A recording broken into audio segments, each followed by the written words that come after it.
नहीं था, इन तीनों के साथ साथ हमने उस रिक्शा को भी कस्टडी में ले लिया है जिसमें वो आपको उठा कर ले गए थे। बस अब एक बार, सिर्फ एक बार इन तीनों को आइडेंटिफाई कर लीजिए और उस रिक्शा को आइडेंटिफाई कर, फिर हम चार्जशीट फाइल करेंगे, मुकदमा चलाएंगे और ये तीनों जिंदगी भर जेल में सड़ेंगे।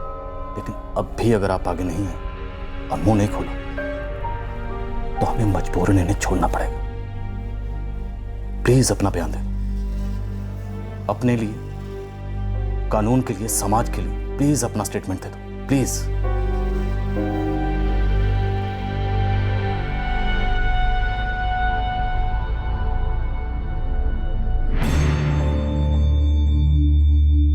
बागलकोट कर्नाटका के इंस्टीट्यूट की माइक्रोबायोलॉजी डिपार्टमेंट की स्टूडेंट सुनीता देवरेड्डी अपने टर्म एग्जाम की एक रात पहले अपने हॉस्टल से कैंपस की लाइब्रेरी में बुक्स रेफर करने जाती है। लौटते वक्त सड़क पर उसका एक पब्लिक ऑटो में अपहरण किया जाता है।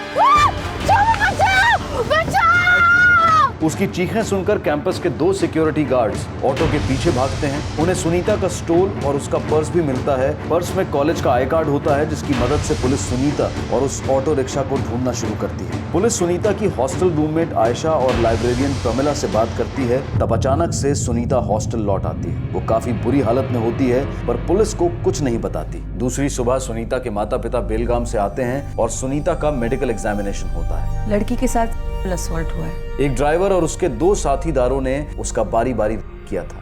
के बाद उन्होंने उसको जान से मार डालने का प्लान बनाया था पर सुनीता ने अपनी जान की भीख मांगी थी। मैं किसी को नहीं बताऊं कि मैं वादा करती हूँ। अगर किसी को भी कुछ बोली ना तो टुकड़े टुकड़े कर दूंगा। सुनीता के होंठ अब भी सिले हैं और वो पुलिस को सिर्फ इतना बताती है कि वो 3 लोग थे जिन्होंने उसके साथ ये अमानवीय जुर्म किया था। वो पुलिस के स्केच आर्टिस्ट को भी गुनहगारों के बारे में सही तरीके से नहीं बताती, लेकिन फिर भी पुलिस अपनी ओर से तहकीकात शुरू करती है और ऑटो रिक्शा यूनियन की मदद से शहर के सारे ऑटो रिक्शा की तस्वीरें ली जाती हैं और उनके ड्राइवर से पूछताछ की जाती है। जब सुनीता को इन सभी ऑटो रिक्शा की तस्वीरें दिखाई जाती हैं तो वो दोबारा से सहयोग नहीं देती, ये कहते हुए सब एक जैसे लग रहे। इसी बीच सुनीता अपने माता पिता के साथ घर लौटने वाली है जब पुलिस उन्हें मना लेती है कि वो ऐसा ना करें। अब पुलिस अपना खबरी नेटवर्क एक्टिवेट करती है और शहर के तमाम हिस्ट्री शीटर से पूछताछ करती है। उनमें से एक संजय गौड़ा है जो बार बार बुलाए जाने पर भी पुलिस स्टेशन पर पूछताछ के लिए नहीं आ रहा है। ये संजय गौड़ा दरअसल 3 कार्यों में से एक है पर पुलिस को इस बात की भनक तक नहीं। वो हिस्ट्री शीटर है ना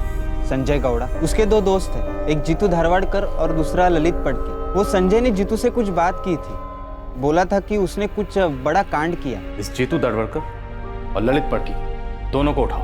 अब आगे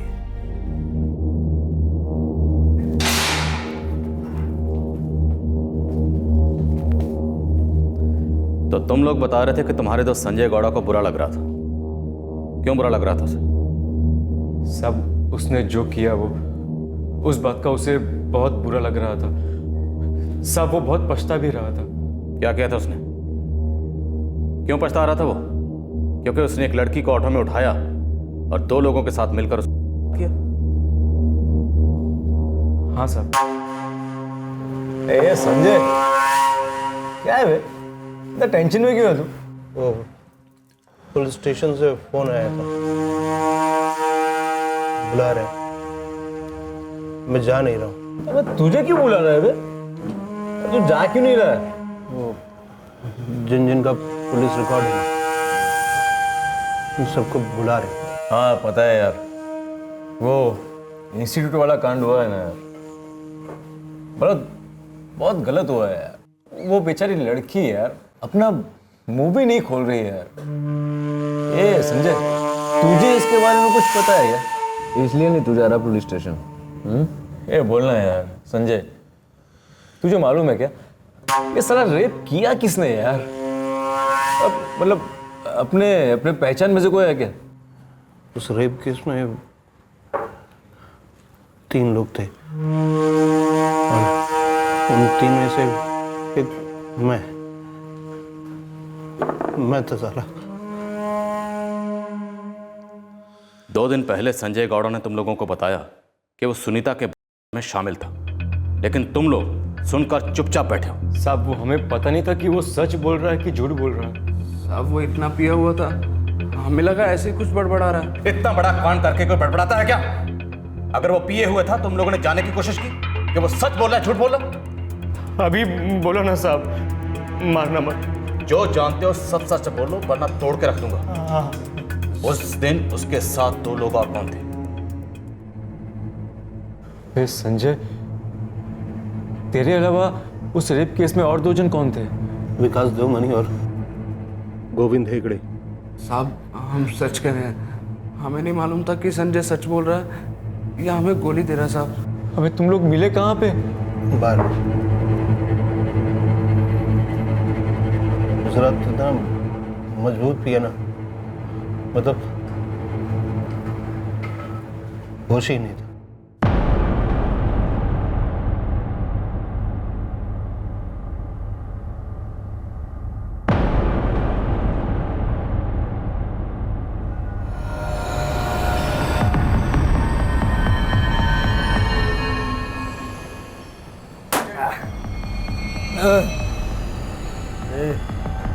ये आकर है सालो, वैसे भी कट के चल रहे हैं सालो। इतना चढ़ गई थी ना कि पूरे शरीर में एकदम आग सी लग गई थी, जो ये शराब से मिटने वाली नहीं थी।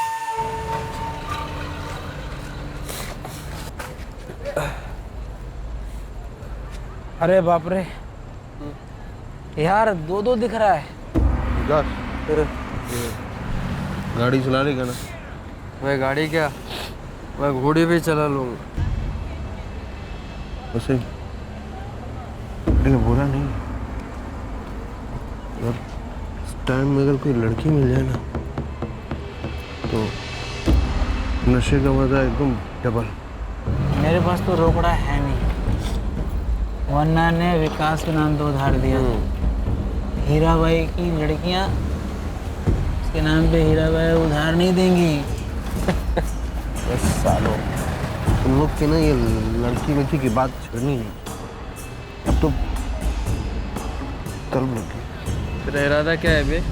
काम कर, वो एक राउंड में इंस्टीट्यूट में चल के देखते हैं, क्या पता मुकद्दर में कोई कॉलेज की एकदम मस्त लड़की मिल जाए। चल।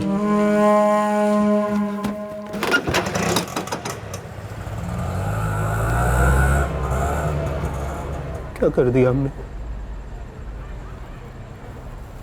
क्या कर दिया? वो लड़की बहुत मासूम थी, साला ऐसा लग रहा था शरीर के अंदर कोई जानवर घुस गया। कोई होश नहीं, कोई समझ नहीं, बस एक के बाद एक के बाद एक। उस लड़की का चेहरा याद आता है ना तो ऐसा लगता है अपना चेहरा कहाँ छुपा दूं। मैं तुम लोगों के आगे हाथ जोड़ती हूँ, मुझे जाने दो। हम लोगों ने यार बहुत गलत काम कर दिया,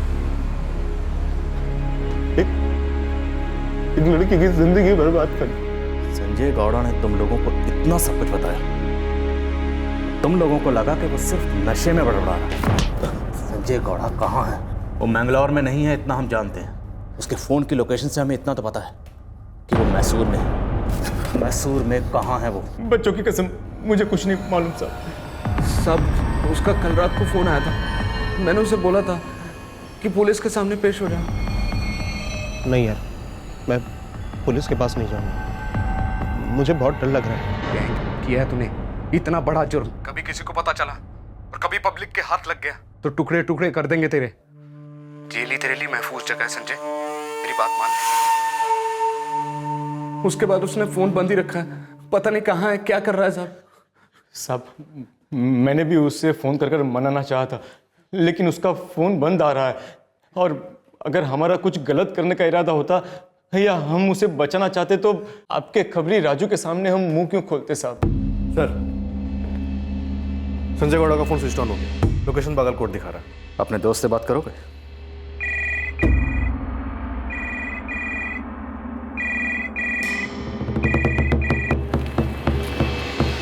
हाँ बोल। क्या सोचा तूने? किस बारे में? पुलिस के सामने पेश होने के बारे में। तुझे क्या पुलिस ने उठा लिया है क्या? हाँ, इस वक्त हम साहब के सामने हैं। और देख यार संजय, साहब ने कहा है कि अगर तू यहाँ पर आकर अपना जुर्म कबूल कर लेगा ना तो बहुत कम सजा होगी। देख यार संजय, अगर तू भागने की कोशिश करेगा ना तो तेरे साथ हम भी फंस जाएंगे। अरे हमने तो कुछ किया भी नहीं है यार। संजय गौड़ा, पीआई श्रीपद अयंगर बोल रहा हूँ। हेलो, काट दिया। इस संजय गौड़ा को जल्दी ट्रैक करो। विकास देवमणि और गोविंद हेगड़े को भी उठा लो। सर विकास देवमणि यहाँ आया था, हमने उससे पूछताछ की। ऑटो रिक्शा ड्राइवर है सर। जब वो यहाँ आया था तो अपना ऑटो रिक्शा लेकर आया था। मतलब आरोपी खुद चलकर हमारे सामने आया और हमारे हाथ से निकल गया, क्योंकि हमें पता ही नहीं था वो आरोपी है। धर लो दोनों को।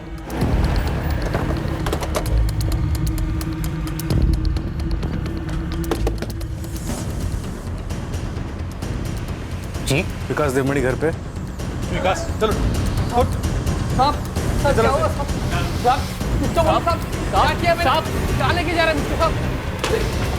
लोकेश, इसका ऑटो लेकर।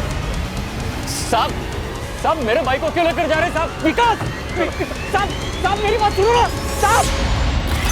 सर ऑटो ड्राइवर विकास देवमणि कस्टडी में है। संजय गौड़ा का फोन अभी भी स्विच ऑफ जा रहा है, लेकिन हमने उसे ट्रैकिंग पे डाल रखा है। पर सर गोविंद के घर का एड्रेस नहीं है हमारे पास। पूरी फोर्स लगा दो। खबरियों से कहो कि संजय गौड़ और गोविंद हेगड़े की पूरी कुंडली निकालें। अब इस केस को क्लोज करने का वक्त करीब आ गया, बस थोड़ी कसर बाकी है। सर 4 नंबर लाइन पे आपका फोन है। कोई संजय है? कौन संजय? पता नहीं सर, करा गुनाह किया है, कबूल करना है। हेलो, डीआईजी प्रताप शेट्टी बोल रहा हूँ। साहब मैं संजय गौड़ा बोल रहा हूँ।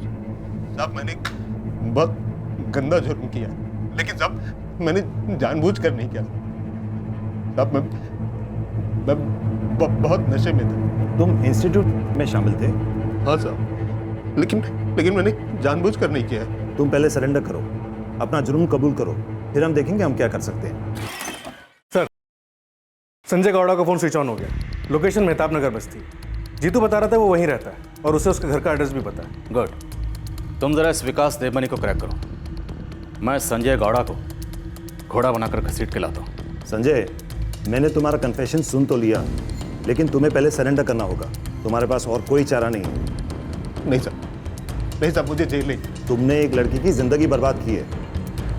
मैं उस लड़की की जिंदगी वापस तो नहीं कर सकता, लेकिन साहब मुझे अपनी जिंदगी भी नहीं चाहिए साहब।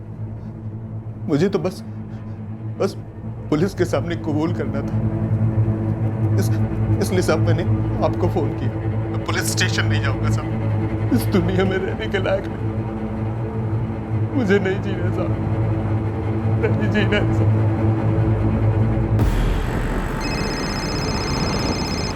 सर, अयंगर, इंस्टीट्यूट का अक्यूज संजय गौड़ा, उसने मुझे कॉल किया। जी सर, हम उसी को उठाने जा रहे हैं, मेहताब नगर बस्ती। जल्दी पहुंचो ऑफिसर, वो सुसाइड की धमकी दे रहा है। उसे ये मौका मत देना। Yes sir. मैं चप्पा फुल स्पीड।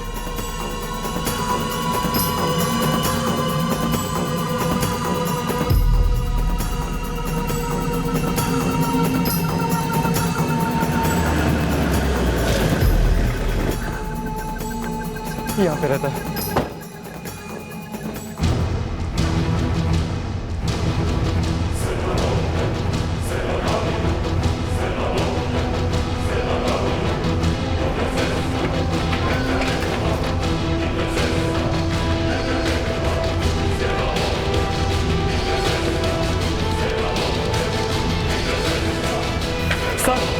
ये कर रहा है।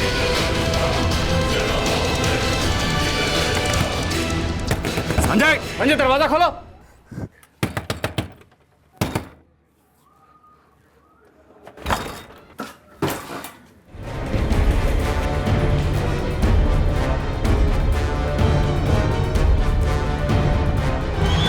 सर अगर ये संजय होश में आता है तो इसका कन्फेशन ले लेते हैं। विकास देवमणि की क्या रिपोर्ट है? टूट नहीं रहा है सर, एक ही बात पे अड़ा हुआ है, इन सब में इन्वॉल्व नहीं है। नहीं साहब, नहीं साहब मैंने कुछ नहीं किया साहब, मुझे फंसाया जा रहा है साहब। मैं सच कह रहा हूँ साहब, मैं घर पर ही था साहब। मेरे भाई को भी पूछ लो सब, चंदन को कसम से साहब मैंने कुछ।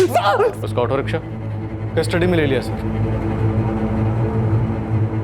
सर अब तो सुनीता को अपना मुंह खोलना ही पड़ेगा, उसकी खामोशी में बहुत भारी पड़ सकती है। हेलो सही, तीसरा आरोपी गोविंद हेगड़े ट्रेस हुआ है सर। कहाँ? सब मालती नगर में, लेकिन एक प्रॉब्लम है सर। कैसी प्रॉब्लम? सर उसने अपने एक दोस्त असलम को फोन किया और असलम ने हमें फोन करके बताया है कि सर गोविंद हेगड़े सुसाइड करने जा रहा है। क्या? नहीं रे असलम, मैं पुलिस के सामने नहीं जाऊंगा। तू उनको बोल दे कि मैं उन्हें जिंदा नहीं मिलूंगा। अबे गोविंद, क्या पागलों जैसी बात कर रहा है तू? देख, मैं तेरी मदद कर सकता हूँ। तू बस मेरी एक सहायता कर दे। तू पुलिस को मेरा संदेशा दे दे यार। यार नहीं जीना यार। कोई मालती नगर पहुंचा या नहीं? गोविंद हेगड़े के घर। सर हम लोग रास्ते पर ही है। उसका दोस्त असलम हमारे साथ है। 5 मिनट में पहुंच रहे सर। हम भी पहुंच रहे हैं। अरविंद को एड्रेस मैसेज करो।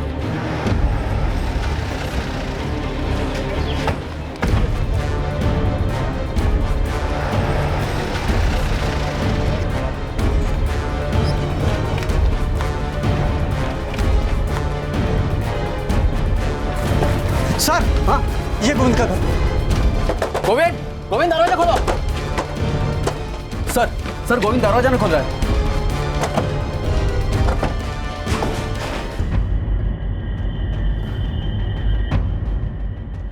सांस अभी भी चल रही है। हॉस्पिटल लेकर चलो जल्दी।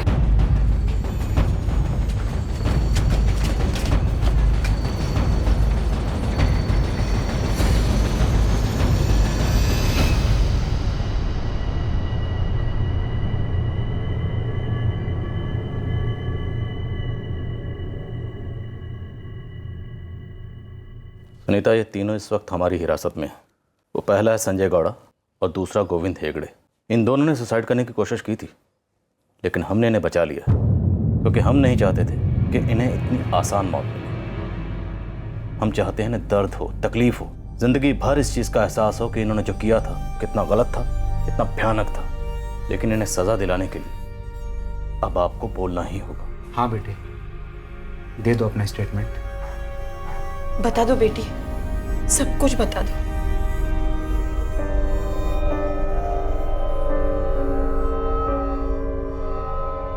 संजय और गोविंद ने अपना गुनाह कबूल कर लिया, लेकिन ये विकास देवमणि, इसका कहना है कि ये उस रात वहां नहीं था। ये अपने घर पर सो रहा था। आप लोग मुझे यहाँ पर ऐसे नहीं रख सकते। अरे कुछ नहीं किया मैंने। मैं उस रात वहां पर था ही नहीं। और से देखो, क्या ये वहां था या नहीं?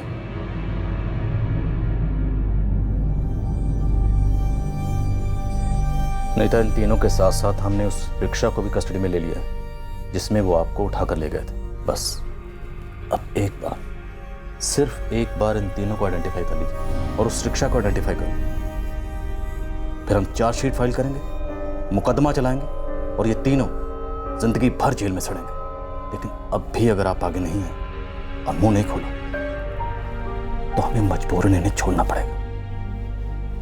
प्लीज अपना बयान दें, अपने लिए, कानून के लिए, समाज के लिए। प्लीज अपना स्टेटमेंट दे दो, प्लीज।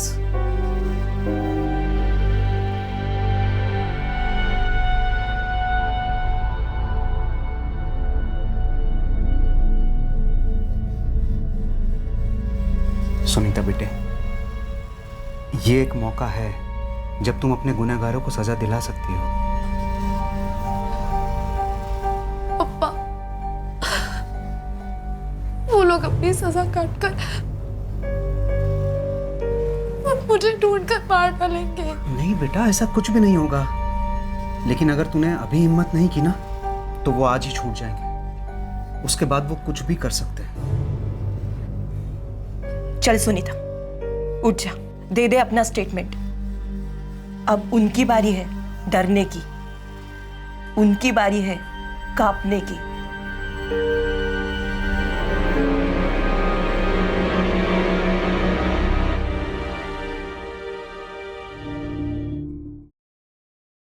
ये वही तीन हैं जिन्होंने मुझे उस रात हॉस्टल रोड पर से जबरदस्ती उठा लिया था अपने ऑटो रिक्शा में। गोविंद हेगड़े नाम का जो आदमी है, उसने मेरा स्टोल ऑटो के बाहर फेंक दिया था और उसी ने मेरा पर्स बाहर फेंका था। संजय ने मुझे ऑटो के अंदर पहले किया और दूसरे जो हैं विकास देवमणि और गोविंद हेगड़े, उन्होंने मुझे ऑटो के बाहर लाकर किया। तीनों ने दो बार मेरा किया। विकास ने सबसे पहले मुझे धमकाया था स्पैनर के साथ, और मुझे जब रोड पर छोड़ दिया तब संजय ने मुझे धमकी दी थी।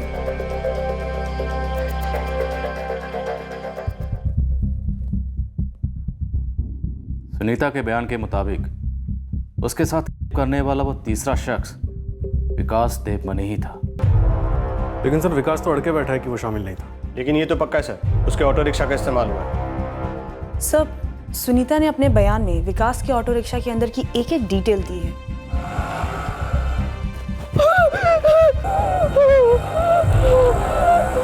ऑटो के पीछे RS नायर इंटरप्राइजेस का स्टिकर भी देखा था। सुनीता आगे अपने बयान में लिखती है कि ऑटो रिक्शा के डैशबोर्ड पर एक गणेश जी की मूर्ति है और उस मूर्ति के सामने मैंने प्रार्थना भी की थी। सर विकास के ऑटो में ना तो गणेश जी की मूर्ति है और ना ही कोई RS नायर एंटरप्राइजेस का स्टिकर लगा है।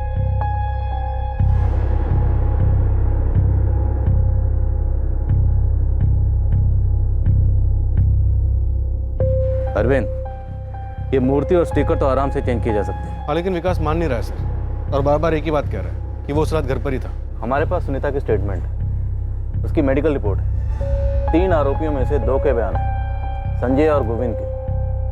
सिर्फ ये विकास देवमनी है जो अपनी इन्वॉल्वमेंट से इनकार कर रहा है। सर अगर हम संजय और गोविंद की स्टेटमेंट्स के आधार पर विकास को अक्यूज मान भी ले और सुनीता उसका आइडेंटिफिकेशन कर भी लेती है तो भी वो कोर्ट में छूट सकता है। विकास को लेकर कोर्ट में हमारा केस थोड़ा कमजोर पड़ सकता है सर। हमें ये केस वाटर टाइट बनाना है। हम पहले इस केस में बहुत सारे चांसेस ले चुके हैं, अब कोर्ट में हमें एक भी चांस नहीं लेना है।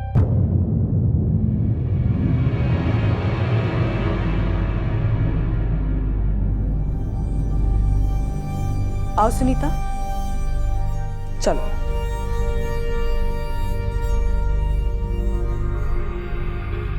सुनीता, आपने हमें बताया कि आपने उस रिक्शा में 2 चीजें नोटिस की, एक RS नायर एंटरप्राइजेस का स्टिकर और दूसरी गणेश मूर्ति। ये दोनों चीजें उस रिक्शा में थी। देखो सुनीता, असली मुजरिम तक पहुंचने के लिए हमारे पास सही इंफॉर्मेशन का होना बहुत जरूरी है। इसलिए मैं आपसे पूछ रहा हूं कि आप श्योर हो? क्योंकि उस वक्त आप डरी हुई थी, स्ट्रेस में थी, हो सकता है आपको कुछ याद ना रहा हो, आपने वहां कुछ और देखा हो, इस वक्त आपको कुछ और याद आ रहा हो। ऐसी कोई बात तो नहीं है?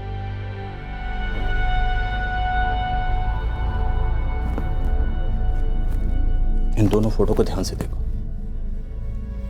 क्या ये थी? नहीं सर, ये नहीं थे। मुझे बहुत डर लग रहा है अम्मा, मुझे ये सब देख कर वो रात याद आ रही है। Okay, relax. हम आपको और स्ट्रेस नहीं करेंगे, कुछ नहीं पूछेंगे आपसे, रिलैक्स। अरविंद, विद्या, अब हमें इस केस को अपने पुलिस स्टेशन का, अपने करियर का सबसे मजबूत और वाटर टाइट केस बनाना है। इसलिए हम एक भी सुराग नहीं छोड़ेंगे। किसी भी बयान या सबूत में शक की कोई गुंजाइश नहीं रहनी चाहिए। इन तीनों आरोपियों की 20 नवंबर की रात से लेकर आज 29 नवंबर तक मुझे हर घंटे की रिपोर्ट चाहिए। उनकी एक भी मूवमेंट, एक भी हरकत मिस नहीं होनी चाहिए, क्योंकि अब इस केस में छोटी सी छोटी डिटेल भी बहुत मायने रखती है। Am I clear? सर साहब, उस दिन भी मैं आपसे यही कहना चाह रहा था। उस रात को मेरा भाई यहाँ घर पर ही था। शाम 8 बजे हम दोनों ने साथ में खाना खाया और फिर उसके बाद वो घर से बाहर गया ही नहीं। अगर तुम्हें ऐसा लग रहा है तुम अपने भाई को बचाकर बहुत महान काम कर रहे हो तो इतना याद रखना, उन तीनों को तो सजा होकर ही रहेगी और तुम पर पुलिस को गुमराह करने के और सबूत मिटाने के चार्जेस लगाए जाएंगे। याद रखना। चलो।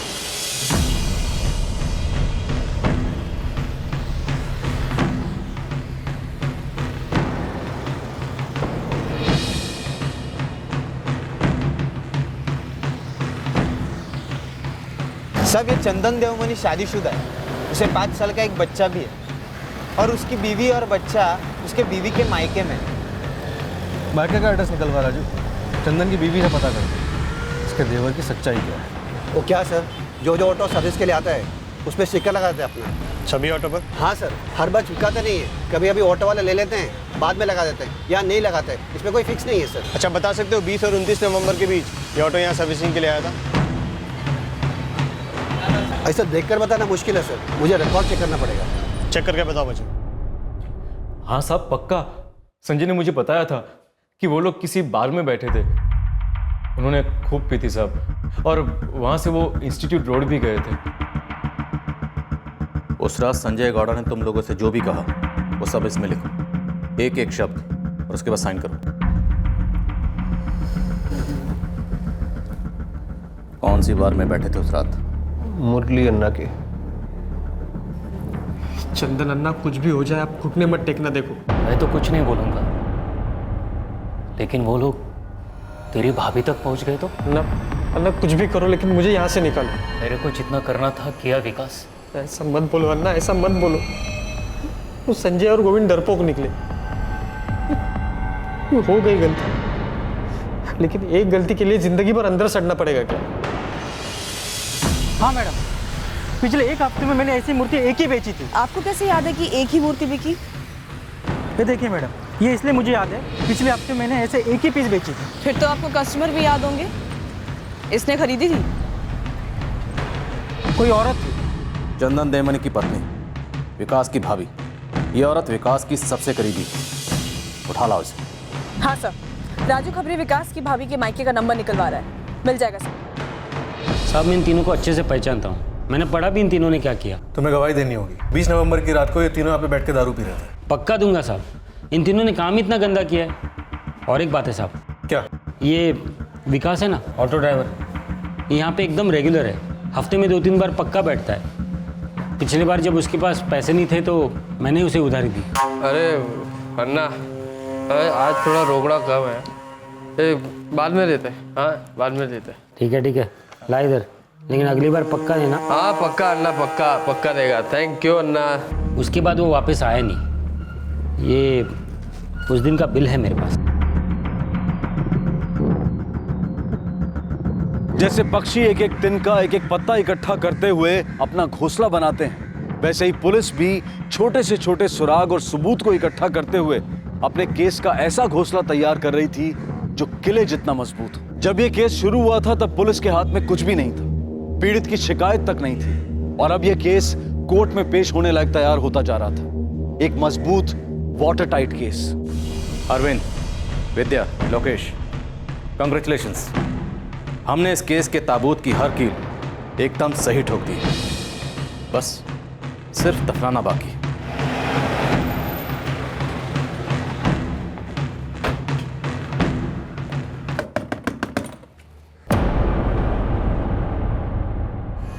डर लग रहा?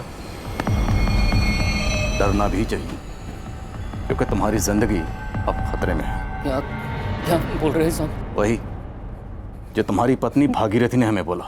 वो मेरे पति ने मुझे भेजा था देवी माँ की मूर्ति खरीदने के लिए। क्यों भेजा था मालूम है? नहीं मालूम साहब, उसने मुझसे कहा कि मूर्ति लेके आओ। विकास के ऑटो में से गणपति जी की मूर्ति निकाली और कहा उतनी बड़ी होनी चाहिए। समझी ना कैसी मूर्ति? हाँ जी हाँ, समझ गई। कितनी बार एक ही बात बोलेंगे, ये विकास के ऑटो की गणपति जितनी बड़ी ना। लेकिन आप बता क्यों नहीं देते कि आपको देवी की मूर्ति क्यों चाहिए? तू बस लेकर आ, सवाल ना कर इतने। उस दुकानदार ने भी तुम्हारी पत्नी को पहचान लिया। हाँ मैडम, यही औरत थी, साथ में एक बच्चा भी था, 4-6 साल का लड़का।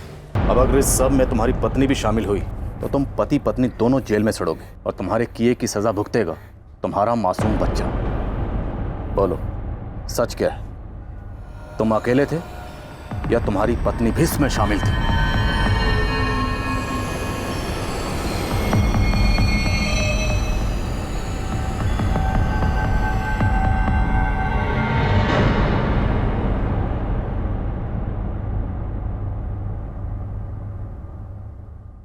सर मेरी पत्नी भागीरथी बेगुनाह है सर, उसे कुछ मालूम नहीं था।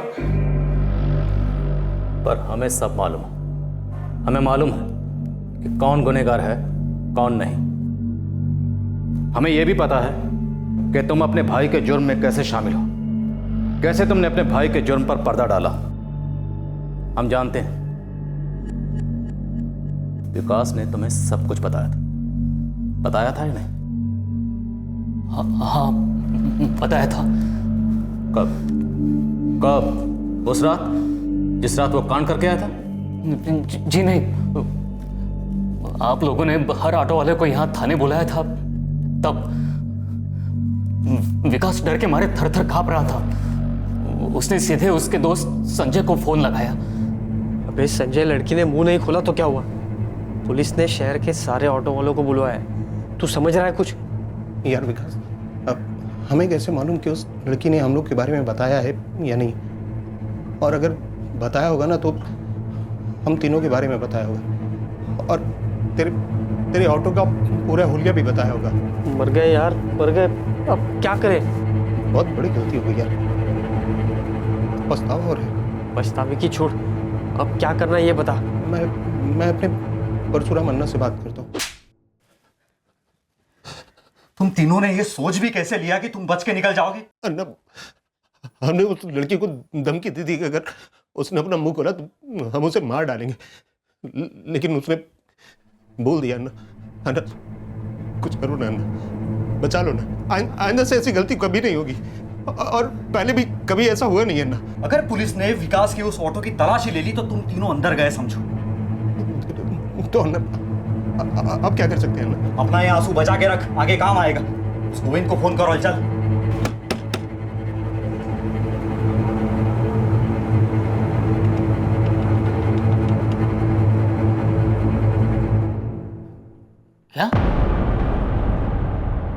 क्या कर दिया सालों तुमने? हम लोग ऐसे लोग हैं क्या? हाँ? तुम तीनों ने कैसे कर दिया? विकास चंदन, मारने के लिए बहुत टाइम मिल जाएगा। पहले ये फैसला करना है कि इन लोगों को बचाना है या नहीं। अरे सजा तो मतलब फांसी वांसी भी हो सकती है ना? वो नहीं पता, लेकिन ये लोग लंबा जाएंगे। क्या करें अब परशुराम, क्या करें?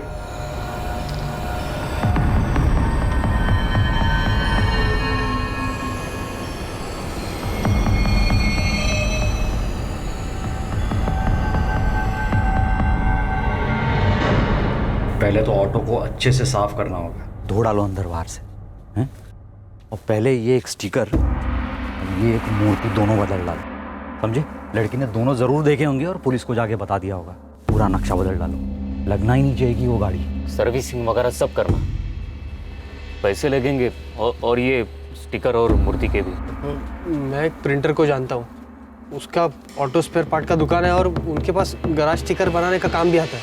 तो स्टिकर लिया उससे, और इसके लिए जितना भी पैसा लगेगा लगा दो। मेरे पास तो कुछ भी नहीं है। मैं अपनी बहन से थोड़े कुछ पैसे उधार ले सकता हूँ। 2,500 किस लिए? अक्का, वो नौकरी के लिए ना म्यूनसिपैलिटी में अर्जी दी है, तो वहाँ का साहब बोला 2,500 देगा तो नौकरी मिल जाएगी। गोविंद, 200-250 होते तो मैं दे देती, 2,500 तो बहुत है। अक्का कुछ करो ना, बहुत ज़रूरी है, आज ही चाहिए। गोविंद ने अपनी अक्का से 2,500 निकलवा लिए सर। फिर मैं मूर्ति लेने जा रहा था, तब संजय के बड़े भाई परशुराम ने मुझे रोक लिया। कहाँ जा रहे? वो मूर्ति लेने। तुम दोनों नहीं जाओगे? आप दोनों जाओगे? कैसे बच्चों वाली बात करता है चंदन? हम में से कोई भी नहीं जाएगा। एक भी सुराग मिलना नहीं चाहिए पुलिस को। हम किसी और को भेजते हैं। भागीरथी भाभी को भेजें? हाँ, ये हो सकता है। औरत जाएगी तो किसी को कोई शक भी नहीं होगा और सारा मामला धीरे धीरे दब जाएगा। मेरी पत्नी भागीरथी मासूम है सर, उसे कुछ भी मालूम नहीं था। उसने बस वो मूर्ति मेरे कहने पर खरीदी। तुम सबके सब दोषी हो, सबके सब। तुम लोगों ने जैसा संगीन अपराध करने वाले 3 लोगों को ना सिर्फ बचाने की कोशिश की, बल्कि उनके जुर्म पर पर्दा डाला, पुलिस को गुमराह किया और सबूत मिटाने की कोशिश की। परशुराम गौड़ा, गोविंद की बहन हेमा, मुझे सबके स्टेटमेंट चाहिए, सारे के सारे डिटेल्स चाहिए। सर,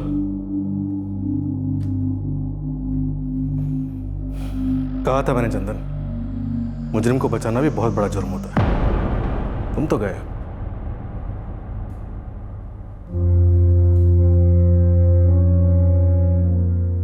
ऐसे संगीन जुर्म के शारीरिक घाव भले भर जाएं, पर मानसिक घाव लंबे अरसे तक तकलीफ देते हैं। ये बहुत ही दुर्भाग्य की बात है कि हमारे देश में औरतों के यौन उत्पीड़न के मामले दिन ब दिन बढ़ते जा रहे हैं, और दूसरी ओर समाज में औरतों के प्रति इज्जत घटती जा रही है। औरतों की गरिमा को छेड़ने वालों को, उन पर ऐसे भयंकर जुर्म करने वालों को कड़ी से कड़ी सजा देने की जरूरत है। वक्त आ गया है जब कोर्ट न सिर्फ मुजरिम के हक का ध्यान रखे बल्कि पीड़ित के हक का भी ध्यान रखे। संजय गौड़ा, गोविंद हेगड़े और विकास देवमनी को आईपीसी की धारा 366 किडनैपिंग करने के लिए, धारा 376 डी सामूहिक करने के लिए, धारा 506 आपराधिक धमकी देने के लिए और धारा 34 ये सारे जुर्म एक ही मकसद से करने के लिए दोषी पाया गया। तीनों आरोपियों को आजीवन सश्रम कारावास की सजा सुनाई गई। हर एक आरोपी को 1 लाख रुपए जुर्माना भरने की सजा भी सुनाई गई। कोर्ट ने जुर्माने की रकम पीड़ित को मुआवजे के तौर पर दिए जाने का आदेश दिया। संजय गौड़ा के भाई परशुराम गौड़ा और विकास देवमनी के भाई चंदन देवमनी को आईपीसी की धारा 201 के तहत सबूत मिटाने के जुर्म में दोषी पाया गया। इन दोनों आरोपियों को 3 साल की सजा और साथ ही में हर एक को 5,000 का जुर्माना भरने की सजा सुनाई गई। सर, ऐसा नहीं है कि मैं बताना नहीं चाहती थी, लेकिन उनकी धमकी ने मानो मुझे पैरालाइज कर दिया हो। हम समझते हैं सुनीता, हम आपको दोषी नहीं ठहरा रहे। उस सिचुएशन ही ऐसी थी। आपकी जगह किसी भी बच्ची के साथ ऐसा हुआ होता तो शायद वो भी ऐसा ही करती। वो हादसा था ही इतना भयानक। सर, मैं जानती हूँ मेरी खामोशी के कारण आपको क्या क्या करना पड़ा, लेकिन मैं उस डर के चंगुल से निकल ही नहीं पा रही थी। उस रात वो मुझे मार डालने वाले थे, या शायद मार भी देते। खुदा ना खास्ता उन्होंने ऐसा किया होता तो वो दुनिया के किसी भी कोने में छुपे होते, तब भी हम उन्हें ढूंढ निकालते। तब उन्हें उम्र कैद नहीं, फांसी की सजा होती। सुनीता, जुर्म चाहे सोच समझ के किया जाए या एक पल के जोश में, पकड़े सभी जाते हैं। बस जरूरी सिर्फ इतना है कि विक्टिम उस जुर्म के डर में, उस जुर्म की याद में पकड़ा और जकड़ा ना रहे। खैर, जो हुआ उसे एक बुरा सपना समझ के भूल जाओ। अब आने वाले वक्त के बारे में सोचो।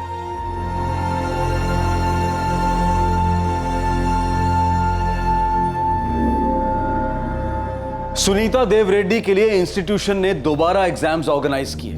उसे अच्छे मार्क्स मिले और अब वो अपनी जिंदगी में सेटल हो चुकी है।